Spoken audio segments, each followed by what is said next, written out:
warehouse ng Comelec sa Santa Rosa, Laguna ang nasa 6 na milyong balotang kakailanganing i-reprint para sa halalan. Magbabalita live si Mon Gualvez. Mon, ano na ang gagawin sa mga balota? Cheryl, mula rito sa National Printing Office, sinimulan na ngang ibiyahe yung mga nasayang na balota papunta doon sa warehouse ng Comelec sa Santa Rosa, Laguna, kung saan ito nakatakda namang sirain para hindi na mapakinabangan pa.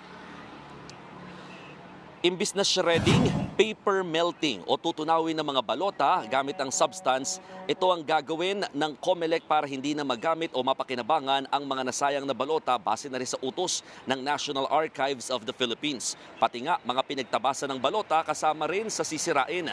Natatagalan ng inventory ng mga balota dahil nasa unang stage pa lamang ang Comelec pagdating sa printing. Ibig sabihin, kailangan pang isa-isahing itesting sa mga automated counting machines para malaman kung ano ang good ballots na nababasa ng makina para naman ito sa pagbabayad. Sa mga nagtatanong kung bakit kailangan pang ilipat o ibiyahe ang mga nasayang na balota papunta sa isang warehouse ng Comelec, ito'y dahil maliit lamang espasyo dito sa may National Printing Office, oras na magsimula na ang reprinting naman ng mga balota.